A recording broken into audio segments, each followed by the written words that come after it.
Hello dear friends candidates, welcome back to my YouTube channel Education Potential. आज की इस video में मैं आपके साथ National University of Medical Sciences means and NUMS के हवाले से लेटेस्ट अपडेट्स शेयर करने वाली हूं। आपको बताऊंगी कि रोल नंबर स्लिप्स आप किस तरह से डाउनलोड कर सकते हैं। इसके हवाले से आपको बताऊंगी कि एग्जाम किस तरह से स्केड्यूल किया गया है, एग्रीगेट फार्मूला क्या है, पासिंग परसेंटेज क्या है for the categories of MBBS और BDS के लिए। बहुत सारी लेटेस्ट अपडेट्स हैं जो आपके साथ पॉइंट्स भी शेयर की जाएंगी, तो आपने इस वीडियो को मस्ट देखना है ताकि आप वो पॉइंट्स जो कि नम्स ने अपनी ऑफिशियल वेबसाइट पर रिलीज किए हैं जो कि इस वीडियो में कवर किए जाएंगे, ताकि आप उन पॉइंट्स को मिस ना कर दें। And never forget to like my channel, subscribe it and share with your friends, and whenever you watch my videos please have a good comment and always press the bell icon as well.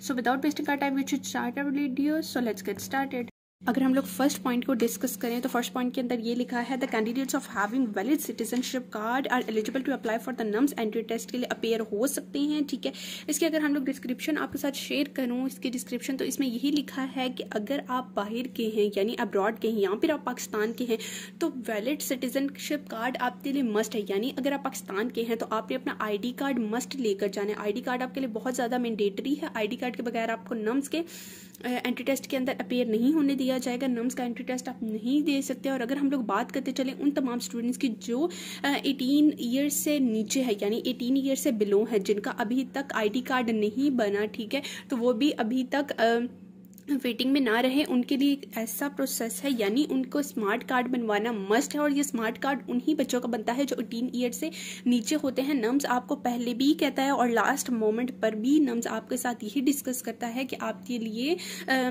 तमाम उन बच्चों के लिए जो जिनकी as below 18 है उनके लिए वो बहुत इंपॉर्टेंट है। यानी उनके लिए जो स्मार्ट कार्ड है वो बहुत ज़्यादा इंपॉर्टेंट है। तो आप नादरा के ऑफिस से जाकर अपना स्मार्ट कार्ड जितना जल्दी हो सकता है आप बनवा लें, क्योंकि आपका एक वीक ही रह गया, एक वीक और 1.5 वीक आपके नम्स के एंट्री टेस्ट के अंदर रह गया। तो जितने भी बच्चे हैं जो कि बिलो 18 हैं, ठीक है, उनके लिए स्मार्ट कार्ड बहुत इंपॉर्टेंट है। और वो बच्चे जिनका स्मार्ट कार्ड बना हुआ है, जिनका ID कार्ड बना हुआ है, तो उनको टेंशन लेने की जरूरत नहीं है। ये कुछ इंपॉर्टेंट बातें थी जो कि नम्स ने अपनी ऑफिशियल वेबसाइट पर रिलीज की हैं ताकि बच्चे इन इंपॉर्टेंट बातों को गेन कर सकें।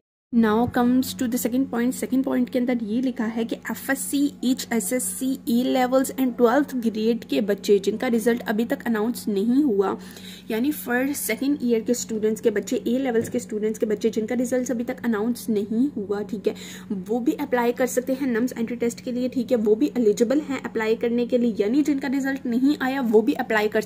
अब आपके साथ थर्ड पॉइंट डिस्कस करते चलें। थर्ड पॉइंट के अंदर ये लिखा है कि पिछले साल 3 अक्टूबर 2022 को जो नम्स का एंट्री टेस्ट हुआ था वो इस साल एलिजिबल नहीं होगा। यानी अगर हम लोग MT-CAT की बात करते चलें तो MT-CAT के एंट्री टेस्ट की वैलिडिटी 2 ईयर्स होती है, लेकिन नम्स के एंट्री टेस्ट की वैलिडिटी बिल्कुल नहीं है। यानी पिछले साल जो नम्स का एंट्री टेस्ट हुआ था वो इस साल बिल्कुल भी कंसिडर नहीं किया जाएगा, वो इस साल बिल्कुल भी एक्सेप्ट नहीं किया जाएगा। ये नम्स ने अपनी ऑफिशियल वेबसाइट पर पॉइंट्स के थ्रू आपको डिटेल से डिस्कस कर दिया है।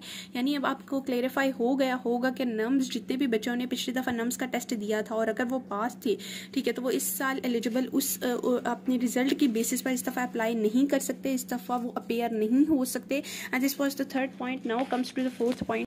In the fourth point, it has been written that the candidates who have secured 60% marks in their FSC, यानी वो तमाम बच्चे जिन्होंने 60% मार्क्स अपने FSC में सिक्योर किए हैं वो एलिजिबल हैं एडमिशन के लिए। कौन से प्रोग्राम्स के अंदर? MBBS और BDS के लिए वो एलिजिबल हैं। आर्मी मेडिकल कॉलेज के अंदर भी अप्लाई कर सकते हैं और नम्स एफिलिएटेड मेडिकल कॉलेजेस के अंदर भी अप्लाई कर सकते हैं। लेकिन एलिजिबिलिटी क्राइटेरिया क्या है कि FSC में 60% मार्क्स इक्वलेंट है।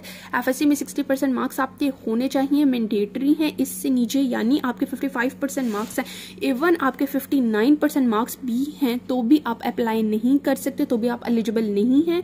60% से अबव परसेंटेज लेने वाले बच्चे जिन्होंने FSC में 60 से अबव परसेंटेज ली है वो एलिजिबल हैं और वो अप्लाई भी कर सकते हैं। ये भी नम्स ने अपने ऑफिशियल वेबसाइट पर पॉइंट्स के फॉर्म में रिलीज कर दिए जो कि आपके साथ शेयर किया गया। Now comes to the fifth point.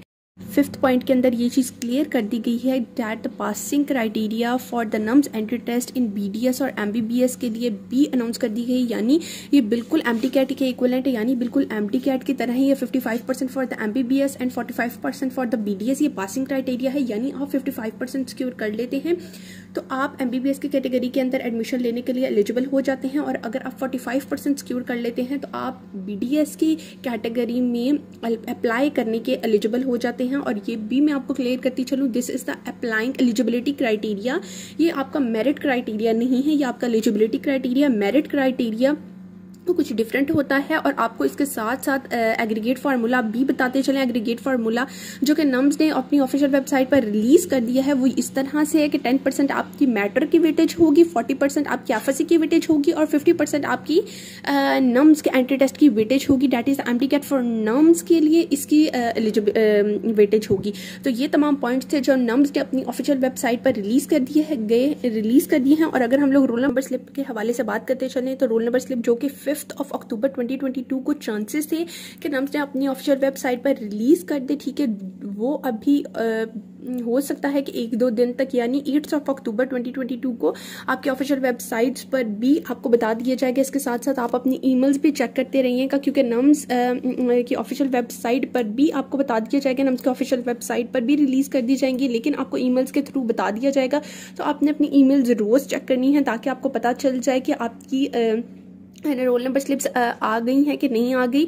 और रोल नंबर स्लिप्स डाउनलोड करने का भी मैं आपको तरीका बताऊंगी। जैसे ही रोल नंबर स्लिप्स आ जाएंगी आपको उसी दिन में आपको डाउनलोड करने का तरीका बता दूंगी और उसी दिन में आपको बता दूंगी कि आपने अपनी रोल नंबर स्लिप्स कैसे प्रिंट निकलवानी है और कौन से डॉक्यूमेंट्स ऐसे हैं जो आपने अपने साथ लेकर जाने हैं अपने नम्स एंट्री टेस्ट देने के लिए। और नम्स के एंट्री टेस्ट के लिए क्या क्या आपको चाहिए और किस तरह से आपने अपना नम्स एंट्री टेस्ट परफॉर्म करना है।